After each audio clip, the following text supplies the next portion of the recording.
now going to Qatar. Now I'm in Beijing and I'll transfer in Hong Kong and probably getting to Qatar tonight at about 11 p.m. From Beijing to Hong Kong, I saw the Hong Kong-Zhuhai-Macau Bridge. So beautiful. After the transfer, the flight finally takes me to Doha, Qatar. The exhaustion of traveling disappeared when I saw the lights outside the car window. On the road, the signs in Arabic remind me of my past experiences in the Middle East. So this time, coming to Doha, I feel like that I'm not going to a new place that I know nothing about, but I'm returning to a city I'm familiar with, a city that has its culture and history that I wish to explore. Hello friends! So after a very long and exhausting trip, I left Beijing yesterday and transferred in Hong Kong, then took a flight for about 9 hours, and now I finally arrived in Doha, Qatar. So before making some of the introductions about this beautiful city and country, first of all I would like to give 3 announcements. So announcement number 1, I come here for an event, not for simply traveling.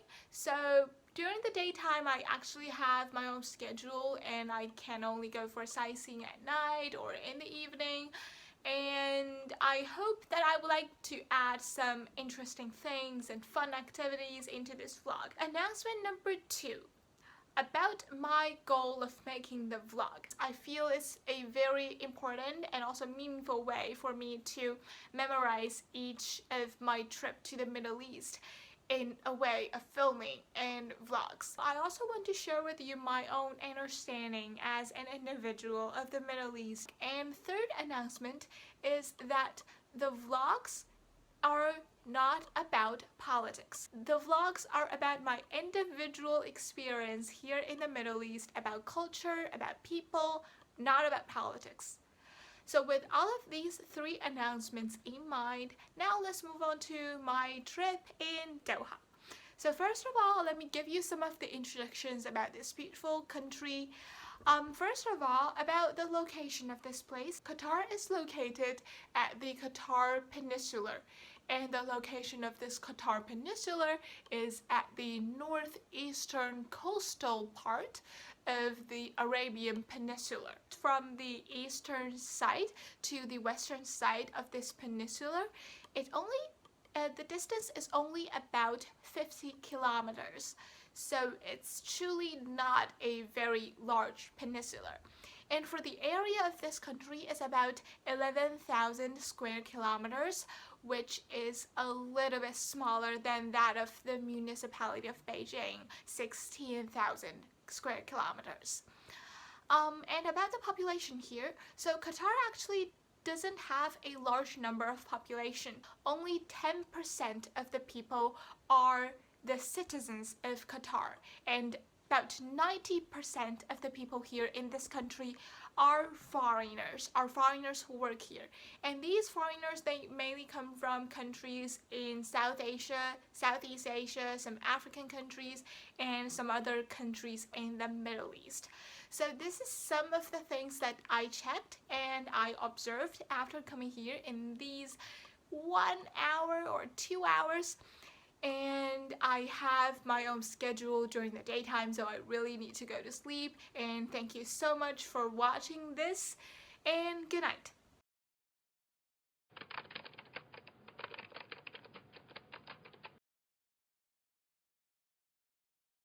Hello friends, so I'm now here in Doha, Qatar with this quick decision of coming here made at the end of 2019. Now I think I'm gonna share some of my experiences, at least from the about 20 hours since I came here. So first of all, I would say that Qatar has a very free or relaxed environment for women to travel, because I arrived at 2 a.m. and at that time I had to take a taxi by myself to go to the hotel. I was actually very worried about this thing, but it turned out that everything was fine. The second thing that I would like to share is that It is a very prominent phenomenon that many foreigners are taking a job here in Qatar, especially for the people that I met in the airport, and also the taxi drivers and the people at the reception of the hotel. Most of these jobs are taken by foreigners. The Arab people, they are not commonly seen in those places like the airport or being a taxi driver. For the food, I think I really like the food here. The food is kind of similar with what I had in Israel before, like hummus and some other things. I don't know if mango juice is a special thing here, but I had that on the plane yesterday, and I also had that today during the coffee break and had that at the restaurant. So I believe that this may be something special, or at least something good, because I really like the taste of the mango juice here. And I will go to probably a market or some local places tonight. Hope to share more with you.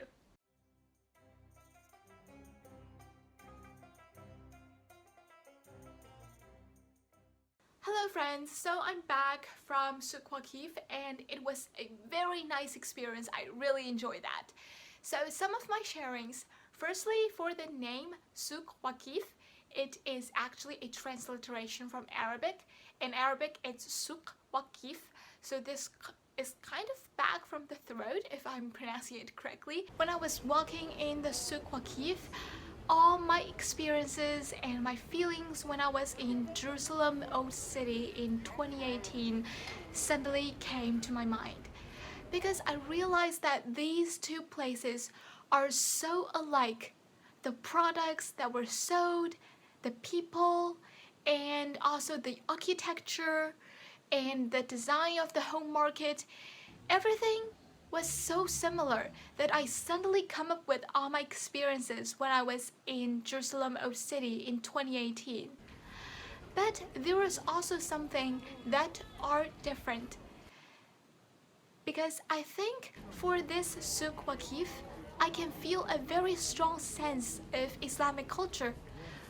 Because when I was in Jerusalem Old City, almost everyone was wearing the clothes like what I was wearing. So normally a t-shirt, shirt, pants, these things.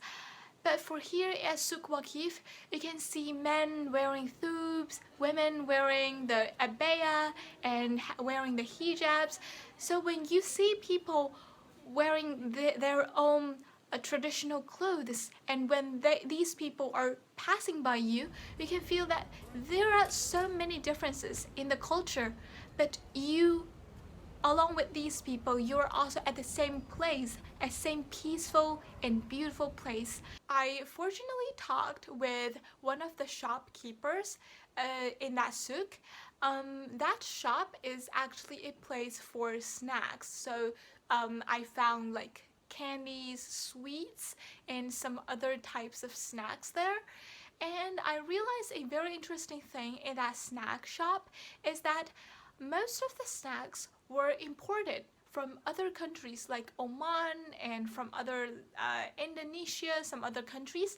So it was very interesting to see that actually Qatari people, they don't have a lot of choices of snacks that were manufactured or produced in their own country. So this is the thing that I got, a thing that is said to be one of the snacks that was produced in Qatar. So this one is called crispy corn curls. So this one is crispy and with some flavors. Some are with cheese, some are with the tomato flavor, all these things. So this is a Qatari local food, local thing. But most of the things that were sold in that snack store were imported from other countries. So this is the thing that I observed. And the shopkeeper, he told me that Qatar is actually facing a lot of difficulties because of the blockade in 2017, and it has to produce some of the life necessities like vegetables and other things after the blockade, since it then became really hard to import because of the blockade.